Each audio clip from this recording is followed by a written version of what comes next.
Let me also postulate something else. Now, it's very possible that Donald Trump might try to steal the election after he's lost and try to muck up the system. But let's say we get through November, we get through December, and it's now January 5th, January 15th. Donald Trump knows he has a legacy of sorts. He doesn't want to be escorted out of the White House. He will abdicate quietly. He probably won't show up at the inauguration. He may do some dickish things and say some dickish things on Twitter, but he will probably leave because he is going to pretend that he's the president in exile for 4 years, and he may be planning to run again in 2024, and he doesn't want to muck that up. Now, you know what he could do after he leaves the White House is he could become a very popular TikTok star. If he doesn't ban TikTok first. That was another thing. Was he tweeting about that one, or was he actually talking about it? He was actually talking about it. Well, he was talking about it on Friday. And Mike Pompeo was talking about it this afternoon, actually. Right. Oh, what did Mike Pompeo say? I was busy this afternoon. Mike never calls me, so I never know what he's saying about stuff.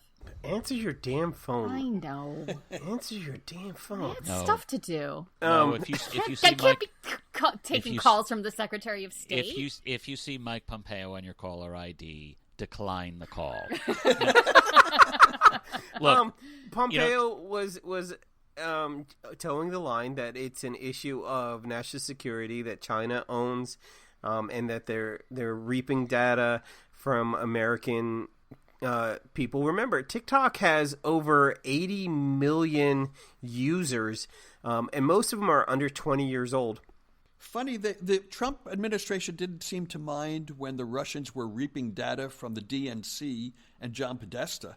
Yeah, but they weren't making fun of him on TikTok while they did that. Yeah, that's right. They were making fun of him on ABC. I mean, they didn't totally tank an entire data bank of Tulsa attendees the way the TikTok teens did. Right. But apparently Microsoft is still trying to buy TikTok. Like, as of today, they called Trump and told him to let him buy TikTok. Did I get that right? Yes, you did. And that's really where Trump gave the game away here, because up until because he also said on Friday night that he opposed having an American company buy TikTok from the Chinese Communist regime. Up until the moment he said that, he could have been, in my opinion, on defensible ground. I do not like the idea that a major social media corporation is owned by the Chinese Communist regime. That is not a good thing, particularly when they're doing social credit scores all over China to basically come up with a soft pressure campaign to have everyone in country do what they are told to do. I do not want that kind of thing leaching out into any social media at all. However, the moment Donald Trump said, and I don't want an American company buying TikTok either, I just want it out of here, that's when he made it clear it wasn't about Beijing, it wasn't about Zhang Nanhai, it was about Sarah Cooper. That's all he cared about. He doesn't want to see Sarah Cooper again. But she reacted perfectly by doing a TikTok of Trump talking about banning TikTok, because she's better at this than all of us combined. The other thing so he caved on TikTok. He also caved on releasing a healthcare plan. Anybody remember when he told Chris Wallace he was going to have a healthcare plan in 2 weeks? That was 2 weeks ago. Has anyone read the plan? He still might drop something this week. It's doubtful, but it's possible. Yeah, sure. Possible. Well, here's what I can't wait for. I actually hope he does, because I want to see how he ties the knot of undoing everything in Obamacare, but keeping coverage for pre-existing conditions. Those are mutually exclusive things. Kevin, the answer is it's very simple. We will not have any pre-existing conditions anymore, because we will all be taking Kodak produced hydroxychloroquine, and it will solve all of our illnesses, and there will be no more pre-existing conditions ever again. Yeah, well, let's jump into this. I am from the hometown of Kodak. Kodak, there are actual Kodak bonus day sales at major department stores in Rochester, New York, because when people got their extra money from Kodak, they went out and spent it. So the demise of Kodak was very close to my heart. It affected people I knew. And so I would love to see the resurgence of Kodak, but I'm really, really scared that there are Republicans out there drinking darkroom chemicals because they think that those are the new cures for COVID. Well, first of all, I just want to clarify something. And DJ, I know you know this, but I think to make the joke work, you kind of shorthanded something. Kodak isn't going to be making hydroxychloroquine. They're making some of the ingredients that will go into hydroxychloroquine and other Right. prescription drugs that could be part of the cure, right? Which they never did at all, and never even had in their business plan until Donald Trump said, "Hey, if you do this, we'll give you a massive, big, fat loan." Kodak said, "Oh, yeah, can we talk about the details?" And while they talked about the details, all sorts of insider trading went on. I think they might have experimented in this field a couple of years ago. I think that they tried to get into it. It wasn't successful. And then they decided in 2020 to get back into it. I think that's what happened. So it was a Jared success. Yeah, right. So they figured, let's go ahead and do it again. Gotcha. But here's what we wanted to talk about with our audience. We've been dancing around and having some fun with this.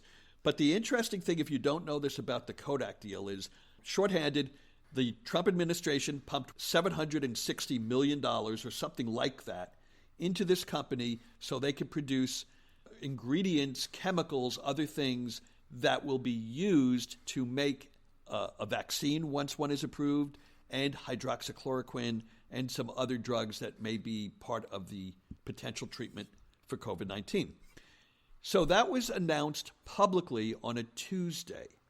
On Friday of the week before, the CEO of the company was allowed to purchase something like 1.25 million shares. Not purchased, by the way. He was granted 1.25 million shares of Kodak. That's insider trading right there. But then on Monday, a day before the announcement, Kodak shares not only spiked in price, but on a normal trading day before all of this happened, Kodak might have sold 25,000, 50,000 shares on the New York Stock Exchange. On the Monday before the announcement, before anybody supposedly knew about this, it traded almost 1.65 million shares. So that means somebody knew about this. And what I said to you guys in our MPU thread on Facebook is I hope that there's a government investigation of everyone in the U.S. federal government, starting with House and Senate staffers and going right up to the Congress, the Senate, the White House, the Cabinet, and the President of the United States, and the Vice President too, because someone in there, I'll bet, was insider trading on that knowledge. Yeah, Kelly Loeffler. That's my prediction. And she'll be one of them, yeah. Yeah, and somewhere Tom Price got in on it. You know, he got a call. And probably Jared and Ivanka. Look, I will say this. Kelly Loeffler can't be that dumb to be caught twice. Are you kidding me? You don't think she can be that dumb? She thinks she's untouchable. She didn't get caught the last time. Right. She got a news article written about her, and she's still rich as all get out. Maybe that is the Trump healthcare plan, by the way, to buy things like Kodak prescription medications at insider trading prices.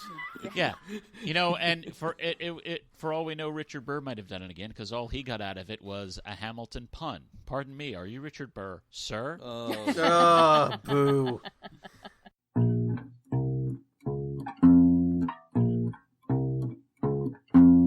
America's beverage companies are working together to reduce plastic waste in our environment. Not all plastic is the same. At the Coca-Cola Company, Keurig Dr. Pepper, and PepsiCo. Our bottles are made to be remade. We're carefully designing them to be 100% recyclable, including the caps. And we're investing in community recycling improvements so that every bottle we get back can be used to make new bottles. That completes the circle and reduces plastic waste. Please help us get every bottle back. Learn more at everybottleback.org.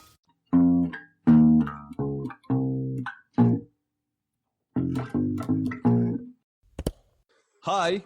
We're not home.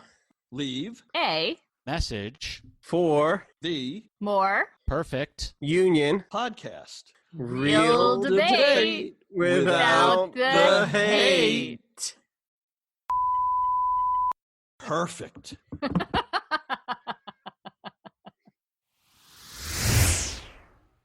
Shall we talk about other people that are running for president? We should. Joe Biden is still running for president, and at the moment he's still running alone. He's alone. And he's Joe still Biden ahead. is so low. He's winning the race. He's 11 points up, I think, in the latest averages. But last week, I was all here. I was saying, we're going to know who Joe Biden's pick is by our next podcast. And Joe, who doesn't care about political podcasters, went and delayed it. He delayed the announcement. Maybe he thinks he's doing us a favor. He's making me look like an idiot, Kevin. Well, but still, maybe he thinks he's doing us a favor. Maybe.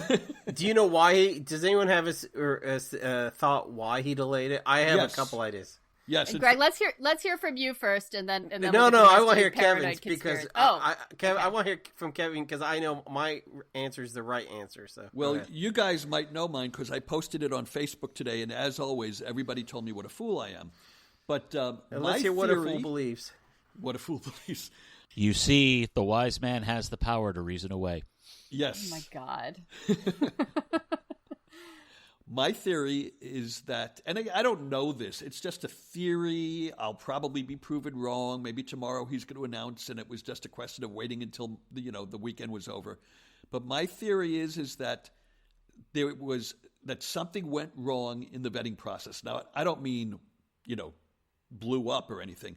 I mean that the team that Biden put together, like every presidential candidate, the team that he put together to vet the candidates probably came down to a list of a couple of people that they were going to recommend without reservation, and they either couldn't do that or they were divided and split amongst themselves on who to recommend, or the two or three quote-unquote leading candidates, the best candidates, had so many potential campaign flaws, so many potential campaign speed bumps, that Biden might have sent them back to either vet better, vet more, or look at somebody else.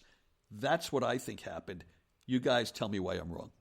No, those are all excellent points. I think you're right on almost. Oh, is it April Fools? Could you expand on that answer, Greg? Yeah, I think it's I think it's not candidates. I think it's one candidate. And I think it was Karen Bass. I think he had his mind set. We all know Dodd was a big fan of Karen Bass.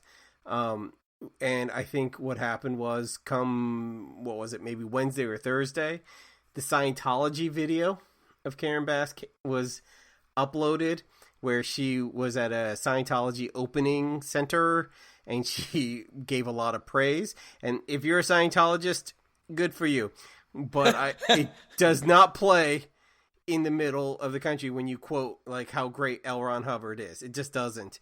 And maybe that's a double standard. I don't know. And then I think her quotes on Fidel Castro, which definitely does not play in Florida. I think those all came to the surface, and that hit on Thursday. And he said, let's rethink this. All of a sudden, Kamala Harris started to look much better, and he wanted to look back. And I think that sounds about right. And you know what? Karen Bass was scheduled for Meet the Press. Anyways. And now she's at the Celebrity Center. Yeah. So I saw her get interviewed on at least two morning shows today, Meet the Press and I think State of the Union or one of those shows. And, I don't know much about Karen Bass. She's a new personality to me. A lovely woman. She had a beautiful smile. I like what she was wearing. No, but there's a giant but coming, right? Her answers on Cuba, on the Fidel Castro stuff, they were a mess. Oh, yeah. They were a mess. And I agree with you, Greg. For that alone, Karen Bass, it'd be one thing if she brought a potential state. She doesn't because she's from California. If she brought a potential demographic, well, there's a couple of people who could be a person of color on the ticket. She does not have particularly great, a particularly deep resume. So why would you go with someone who only has the liability of potentially costing you Florida? Karen Bass is a landmine that he should walk around. What's the number one rule? Vice presidents